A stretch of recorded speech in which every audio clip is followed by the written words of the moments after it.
Morning friends, welcome to study with Neelam. I hope आप सभी लोग बहुत अच्छे होंगे। आज हम 3 फरवरी 2021 के सभी best top current affairs question with point two point section complete करेंगे, तो वीडियो में लास्ट तक बने रहिएगा। हाँ, आप लोगों को एक इन्फॉर्मेशन दे देते हैं, जो पॉइंट टू पॉइंट सेक्शन है कुछ स्टूडेंट्स को उसकी वजह से वीडियो की लेंथ ज़्यादा लग रही थी। ओके, तो उन्होंने मैसेज करके बोला, मेल किया कुछ लोगों ने कि मैम वो पॉइंट टू पॉइंट सेक्शन के लिए आप अलग से वीडियो बना दीजिए 7 से 8 मिनट की। तो मुझे भी लगा कि ठीक है, क्योंकि वीडियो की लेंथ जब बड़ी हो जाती है तो जो दूसरे स्टूडेंट होते हैं वो लेंथ देखकर ही वीडियो को स्किप कर देते हैं।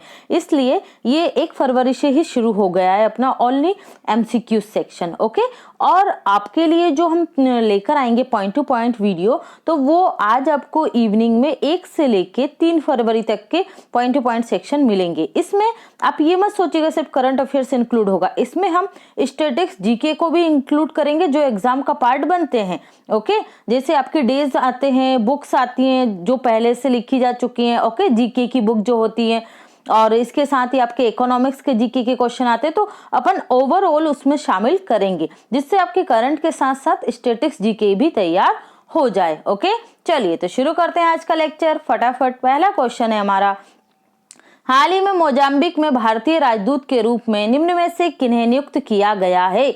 तो मोजाम्बिक में भारत के राजदूत बन गए अंकन बनर्जी। कौन बन गए? अंकन बनर्जी बन गए हैं। ओके, मोजाम्बिक की कैपिटल क्या है? मोपुतु है, और मोजाम्बिक की जो करेंसी है वो क्या है? तो मोजाम्बिकियन डॉलर है। ओके, याद रखिएगा। अदर ऑप्शंस देखते हैं। मनीष चौहान, तो ये क्या बन गए हैं? ये कहाँ पर बने हैं भाई भारत के राजदूत? तो ये पुर्तगाल में बने हैं। वीरेंद्र सिंह पॉल, ये कहाँ बने हैं? तो ये सोमालिया में भारतीय राजदूत बने हैं। शुभदर्शनी त्रिपाठी, ये कहाँ बने हैं? तो कजाकिस्तान में भारत के राजदूत बने हैं। ओके, तो ये सारे राजदूत की न्यू अपॉइंटमेंट है, याद रखिएगा। ओके ओके, आपको मोजाम्बिक से एक पॉइंट याद आ रहा होगा, global climate risk index. Okay, किसने जारी किया था global climate risk index? German watch के द्वारा जारी किया गया था। ओके, इसमें क्या बताया गया था कि जो विश्व में सबसे ज्यादा क्लाइमेट से रिस्की कंट्रीज हैं उनकी सूची बताई गई थी, जिनके ऊपर सबसे पहले क्या पड़ रहा है? क्लाइमेट चेंज का प्रभाव पड़ रहा है। तो मोजाम्बिक उसमें क्या था? पहले स्थान पर था, और भारत की रैंक क्या थी? उसमें 7वीं थी। तो ये आप याद रखिएगा। ओके, नेक्स्ट देखते हैं, वर्ष 2019-20 के बिस्मिल्लाह खान पुरस्कार से निम्न में से किसे सम्मानित किया गया है? तो बांसुरी वादक हैं ये कौन? मुजतबा हुसैन। ओके, मुजतबा हुसैन को सम्मानित किया गया है। ये मुजतबा हुसैन जो है पंजाब यूनिवर्सिटी के हैं। ओके, और ये क्या है? बांसुरी वादक है, तो इन्हें दिया गया है बिस्मिल्लाह खान। बिस्मिल्लाह खान जो थे, आप मुझे कमेंट सेक्शन में बताएंगे कि इन्हें भारत रत्न से कब सम्मानित किया गया था। ओके, भारत रत्न कब मिला था? और ये क्या किसके वादक थे? तो ये थे शहनाई वादक। ओके, याद रखिएगा बिस्मिल्लाह खान किससे संबंध था? शहनाई वादन से था। और जो ये मुस्तफा हुसैन है, इन्हें बिहार के कला एवं संस्कृति विभाग के द्वारा 30 जनवरी 2021 को इस पुरस्कार से सम्मानित किया गया है। किससे? बिस्मिल्लाह खान पुरस्कार से सम्मानित किया गया है। ओके, पंजाब यूनिवर्सिटी ने इन्हें बांसुरी रत्न की उपाधि से सम्मानित किया है। क्या? बांसुरी रत्न किसने दी है? पंजाब यूनिवर्सिटी। तो ये भी आप याद रखेंगे। ओके, अदर ऑप्शन जो हैं वो भी इंपॉर्टेंट है। डॉक्टर अमित केसरवानी, इन्हें APJ Abdul Kalam scientist of the year 2020 पुरस्कार से सम्मानित किया गया है। रोहिणी गोडबोले, इन्हें भारत और फ्रांस के मध्य संबंधों को मजबूत करने के लिए और महिला एजुकेशन को बढ़ावा देने के लिए ऑर्डर ऑफ फ्रांस से सम्मानित किया गया है। रवि गायकवाड़, इन्हें मानवतावादी कार्यों के लिए नेल्सन मंडेला विश्व मानवतावादी पुरस्कार से सम्मानित किया गया है। ओके, तो सभी इंपॉर्टेंट है, याद रखना। नेक्स्ट देखते हैं, हाल ही में देश का पहला इग्लू कैफे निम्न में से किस राज्य या केंद्र शासित प्रदेश में प्रारंभ हुआ है? तो राइट आंसर होगा जम्मू कश्मीर। जम्मू कश्मीर में इग्लू क्या होते हैं भाई? देखिए, जो बर्फ के घर होते हैं इस तरीके के, इन्हें क्या कहा जाता है? इग्लू कहा जाता है। और अब इनमें क्या प्रारंभ हुआ है? इस तरीके का कैफे प्रारंभ हुआ है। मतलब आप इग्लू, ये सब बर्फ का बना है, आप इस पर बैठकर चाय नाश्ता जो करना है वो आराम से कर सकते हैं जब आप जम्मू कश्मीर घूमने जाएं। ओके, कहाँ पर है? जम्मू कश्मीर में। जम्मू जम्मू कश्मीर के लेफ्टिनेंट जनरल कौन है? तो ये है मनोज सिन्हा। कैपिटल 2 है जम्मू कश्मीर की, तो यहाँ पर विंटर कैपिटल क्या है? जम्मू है, और समर कैपिटल क्या है? श्रीनगर है। ओके, जनवरी 2021 में नेशनल आइस हॉकी जो 10वीं राष्ट्रीय प्रतियोगिता थी उसका आयोजन कहाँ हुआ था? तो जम्मू कश्मीर के गुलमर्ग में हुआ था। ओके, जम्मू कश्मीर के गुलमर्ग में। और इसकी विजेता कौन थी आइस हॉकी की? तो आईटीबीपी थी। आईटीबीपी इसकी विजेता थी। आईटीबीपी के कौन है डायरेक्टर जनरल?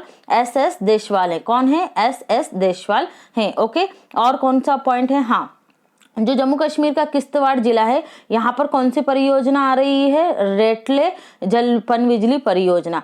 रेटले पनबिजली परियोजना किस नदी पर बनाई जाएगी? ये रेटले पनबिजली परियोजना याद रखिएगा, चिनाब नदी पर। किस पर? चिनाब नदी पर बनाई जाएगी। हाँ, और गुच्छी मशरूम जो है जम्मू कश्मीर का, इसे हाल ही में क्या मिला है? जीआई टैग मिला है। और इससे पहले जो कश्मीरी केसर जो है उसे भी जीआई टैग मिल चुका है।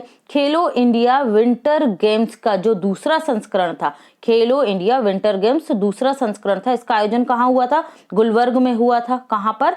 गुलबर्ग, जम्मू कश्मीर में हुआ था। और जो थे प्रधानमंत्री मोदी के द्वारा यहाँ पर जम्मू कश्मीर में कौन सी बीमा योजना लेकर आए थे? सेहत स्वास्थ्य बीमा योजना लेकर आए थे। ओके, और स्पैरो योजना लेकर आए थे जम्मू कश्मीर के कर्मचारियों के लिए। वहां के लेफ्टिनेंट जनरल कौन? मनोज सिन्हा। ओके, और माय टाउन माय प्राइड नामक योजना भी प्रारंभ की गई थी। तो ये इतने सारे पॉइंट है जो आपको जम्मू कश्मीर से याद रखना है। ओके, नेक्स्ट देखते हैं। हाल ही में विश्व आर्द्र भूमि दिवस कब मनाया गया, या इसी को बोलेंगे वर्ल्ड वेटलैंड डे? तो राइट आंसर होगा 2 फरवरी। ओके, 1971 में, जब 1971 में क्या हुआ था? रामसर सम्मेलन हुआ था। कहाँ पर? ईरान में। ओके, और इसके बाद 1975 से इस दिवस को मनाया जाने लगा था। किसको? मतलब इसके 16 सालों के बाद। ठीक है, 1971 के रामसर सम्मेलन के 16 वर्षों के बाद क्या मनाना प्रारंभ हुआ था?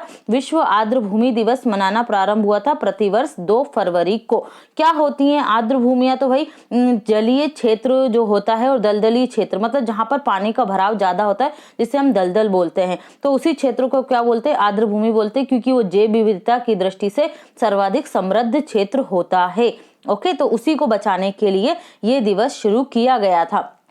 देखिए भाई, वेटलैंड जो है, इस पर मैंने आप लोगों से बोला था डेडिकेटेड वीडियो लाऊंगी, तो ये वीडियो आज आपकी आएगी, तो आप लोग सभी देख लीजिएगा। जो वेटलैंड पर आपके जितने भी क्वेश्चन बन सकते हैं और जो भी आपका कॉन्सेप्ट है वो पूरा उसमें क्लियर हो जाएगा। ओके, तो वो वीडियो देखना मत भूलिएगा। और यूएनओ के द्वारा वर्ल्ड वेटलैंड डे के ऊपर ये कहा गया है कि भाई जो 100 वर्ष पहले, ओके, 100 वर्ष पहले जो हमारी जैव विविधता थी, आर्द्र भूमियां थी, ठीक है, 100 वर्षों में वो आर्द्र भूमियां कितनी % खत्म हो चुकी हैं? 70% खत्म हो चुकी हैं। ये वर्ल्ड वेटलैंड डे पर यूएनओ के द्वारा बताया गया है, क्योंकि 100 वर्षों में क्या हो गई है? पानी की मांग क्या होती जा रही है? बढ़ती गई है। ओके, इस वजह से जो आर्द्र भूमियां थी उनकी संख्या निरंतर घटती गई है। और आज भी परिस्थितियां ये है कि प्रति वर्ष 1% जो पानी की मांग है वो बढ़ती जा रही है। तो इन भूमियों को बचाना बहुत जरूरी है, क्योंकि हमारे पारिस्थितिकी और एनवायरनमेंट के लिए अति आवश्यक है। इसकी थीम क्या रही? तो थीम है वर्ल्ड वेटलैंड डे की wetlands and water, wetlands and water. Okay, और 2020 में इसकी थीम क्या थी? तो 2020 की भी थीम याद रखिएगा।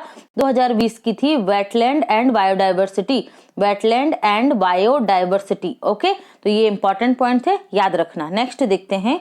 हाल ही में तमिलनाडु के नए मुख्य सचिव निम्न में से कौन बन गए? तो राइट आंसर होगा यहाँ पर हमारा डॉक्टर रवि रंजन बन गए तमिलनाडु के नए मुख्य सचिव। ओके, सुनीत शर्मा ये क्या बने हैं? तो ये रेलवे बोर्ड के अध्यक्ष बने हैं नए।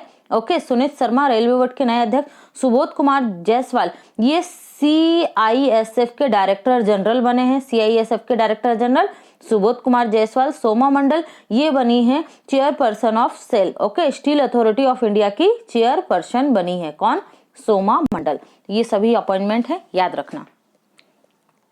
हाल ही में भगवान मुरुगन या कार्तिकेय से संबंधित एक महत्वपूर्ण त्योहार थिपुसुम निम्न में से किस राज्य में मनाया जाता है? तो मोस्ट इंपॉर्टेंट पॉइंट है, देखिए इस तरीके के कल्चर इवेंट्स जो होते हैं वो एग्जाम का पार्ट बनते हैं। विभिन्न प्रकार के मेले त्योहार जो लोकल या रीजनल ऐसे धार्मिक हो सांस्कृतिक हो ऐसे जो त्योहार हैं तो ये एग्जाम में पूछे जाते हैं। ओके, वो किसी क्षेत्र विशेष की संस्कृति को प्रदर्शित करते हैं। तो यहाँ राइट आंसर होगा तमिलनाडु।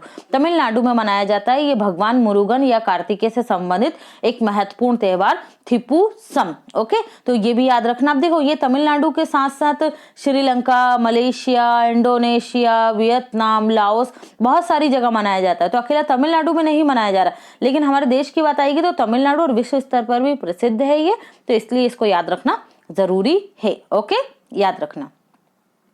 हाल ही में निम्न में से किसे नासा के कार्यवाहक के रूप में नियुक्त किया गया है?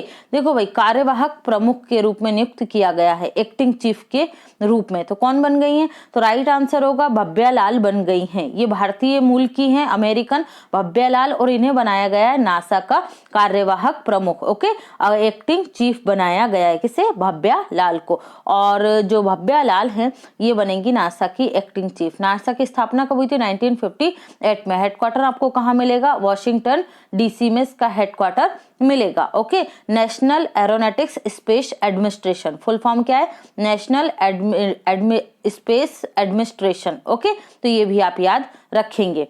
राज अय्यर ये अमेरिकी सेना में बने हैं chief information officer. Chief information officer. Priyanka Radhakrishnan ये भारतीय मूल की है पहली व्यक्ति जो न्यूजीलैंड में क्या बनी है? मंत्री बनी है। न्यूजीलैंड में मंत्री बनी है प्रियंका राधाकृष्णन। डॉक्टर गौरव शर्मा ये न्यूजीलैंड में पहले सांसद बने हैं जिन्होंने संस्कृत भाषा में शपथ ली। इन्होंने संस्कृत भाषा में भी शपथ ली थी, और जो न्यूजीलैंड की मुख्य भाषा है क्या है? माओरी। तो माओरी भाषा में भी इन्होंने शपथ ली थी। ओके, ये कहाँ से हैं? हिमाचल प्रदेश से हैं गौरव शर्मा। ओके, याद रखिएगा। बजट 2021 में घोषित किया गया है कि भारत का पहला मानव रहित अंतरिक्ष मिशन गगनयान को किस वर्ष लॉन्च किया जाएगा? तो राइट आंसर होगा यहाँ पर हमारा दिसंबर 2021। देखिए भाई, भारत क्या करेगा? एक मानव युक्त अंतरिक्ष मिशन गगनयान को लॉन्च करेगा। उससे पहले एक मतलब बिना किसी मानव के ये, ठीक है, मानव रहित अंतरिक्ष यान भेजा जा रहा है। कहाँ पर? अंतरिक्ष में, दिसंबर 2021 में। तो ये तैयारी है जब हम किसी भारतीय को भेजेंगे कहां पर? अंतरिक्ष में, क्योंकि अभी तक भारतीय जो है भारतीय अंतरिक्ष एजेंसी के द्वारा भेजा नहीं गया है, तो इसे भेजने के लिए ये गगनयान मिशन लॉन्च किया जाएगा। ओके, तो इसको कब भेजेंगे मानव रहित को? तो दिसंबर 2021 में भेजा जाएगा। ओके, इसे लॉन्च किया जाएगा। क्लियर है? तो ये आप याद रखेंगे। ओके, नेक्स्ट देखते हैं। अगर आप स्टडी विद नीलम चैनल पे पहली बार आए तो फटाफट से चैनल को सब्सक्राइब कर लीजिए, बेल आइकन प्रेस करना बिल्कुल मत भूलिएगा। और आप हमें सभी सोशल मीडिया प्लेटफॉर्म पे फॉलो कर सकते हैं। पीडीएफ के लिए टेलीग्राम चैनल ज्वाइन कर लीजिए, सभी का लिंक आपको डिस्क्रिप्शन बॉक्स में प्राप्त हो जाएगा। चलिए नेक्स्ट क्वेश्चन देखते हैं।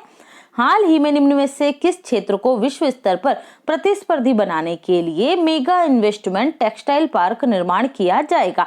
तो राइट आंसर होगा कपड़ा उद्योग को। भारत चाहता है इस उद्योग में एक्सपोर्ट्स को बढ़ावा देना, तो एक्सपोर्ट्स को बूस्ट करने के लिए मेगा इन्वेस्टमेंट पार्क बनाया जाएगा। ओके, देखिए इससे पहले तो ये कितने बनाए जाएंगे? मोस्ट इंपॉर्टेंट पॉइंट है, याद रखना, 7 मेगा इन्वेस्टमेंट टेक्सटाइल पार्क बनाए जाएंगे। कितने? 7। इससे पहले टेक्सटाइल पार्क बनाने का पहले से ही चल रहा था, ये मेगा है बहुत बड़े लेवल पर, और छोटे जो है वो 59 पहले से ही सेंक्शन किए जा चुके थे, जिसमें से 22 बनकर तैयार हो गए हैं। ठीक है, 59 में से 22, ये 59 बनेंगे और ये 7 बड़े बनेंगे, जिससे क्या होगा? भारत चाहता है अपने आप को एक एक्सपोर्ट कंट्रीज बनाना। किस क्षेत्र में? टेक्सटाइल में। मतलब विश्व की जो बड़ी बड़ी कंपनियां हैं वो आकर क्या करे? भारत में टेक्सटाइल कपड़े का निर्माण करे और भारत इसका क्या बन जाए? एक्सपोर्टर बन जाए। तो इसी उद्देश्य के लिए ये बजट 2021 में मेगा इन्वेस्टमेंट टेक्सटाइल पार्क को बनाने का फैसला लिया गया है। याद रखिएगा, कितने बनाए जाएंगे? 7 बनाए जाएंगे। उद्देश्य क्या है? विश्व स्तर पर भारतीय कपड़ा उद्योग को प्रतिस्पर्धी बनाना। क्लियर है? नेक्स्ट देखते हैं। हाल ही में वर्ष 2021-22 के वार्षिक वित्तीय विवरण, भाई बजट को भारतीय संविधान के अनुच्छेद 112 में इसी नाम से जाना जाता है, वार्षिक वित्तीय विवरण, ना कि बजट। बजट एक फ्रांसीसी शब्द है, ओके, और ये मीडिया द्वारा प्रयोग किया जाता था, तो इसीलिए ये बोलचाल की भाषा में चलता है। लेकिन जब आप डॉक्यूमेंट में देखेंगे तो ये वार्षिक वित्तीय विवरण ही लिखा रहता है। क्लियर है? तो वार्षिक वित्तीय विवरण में एक नेशनल रिसर्च फाउंडेशन बनाए जाने का प्रावधान किया गया है। इसका बजट कितना निर्धारित किया गया? नेशनल रिसर्च फाउंडेशन का तो राइट आंसर होगा 50,000 करोड़ रुपए इसका बजट निर्धारित किया गया है। कितने वर्षों के लिए? अगले 5 वर्षों के लिए। ठीक है, अगले 5 वर्षों के लिए इसका बजट निर्धारित किया गया है 50,000, और इसमें साइंटिफिक रिसर्च को बढ़ावा देने के लिए इस रिसर्च सेंटर को बनाया जाएगा। ओके, तो क्यों बनाया जा रहा है? देखिए भाई, जो हमारा साइंस के सेक्टर में जो रिसर्च है वो क्या है, अभी बहुत ही लो लेवल पर है, तो इसे बढ़ावा देने के लिए इसको क्या किया जा रहा है, बूस्ट किया जा रहा है। क्लियर है? तो ये आप याद रखेंगे। ओके, नेक्स्ट देखते हैं। हाल ही में समाचारों में चर्चा में रहे 15वें वित्तीय आयोग रहे, इसके अध्यक्ष कौन है? तो राइट आंसर होगा यहाँ पर एन.के. सिंह। 15वें वित्तीय आयोग के अध्यक्ष हैं एन.के. सिंह। 14वें वित्तीय आयोग के अध्यक्ष थे वाई.वी. रेड्डी, और पहले वित्तीय आयोग 1950 के अध्यक्ष कौन थे? के.सी.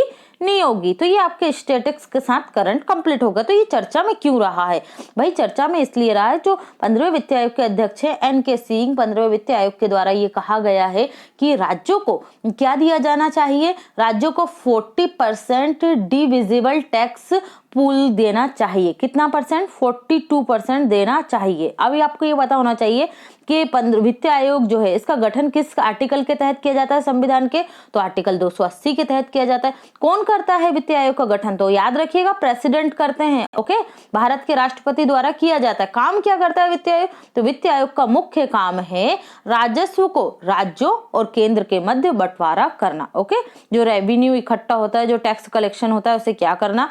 राज्य और केंद्र के मध्य बराबर बांटना। ओके, तो इसने कितना बोला है? 42% बोला है डिविजिबल टैक्स पूल को बांटना राज्यों के साथ। क्लियर है? याद रखना।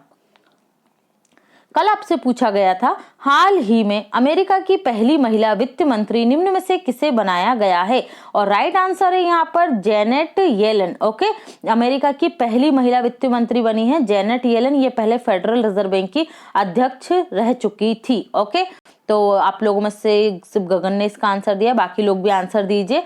आज का आपका क्वेश्चन है, हाल ही में वर्ष 2021-22 के बजट के अनुसार किस क्षेत्र के लिए एफडीआई सीमा को बढ़ाकर 49 से 74% कर दिया गया है? ओके, तो ये है आंसर। सभी लोग क्वेश्चन कीजिएगा इसका, और जो लोग इसका आंसर देंगे उनके आंसर को मैं फीचर्स करूंगी वीडियो में। ओके, तो चलिए अब आप लोग शायद तैयार रहेंगे। Thanks for watching and take care.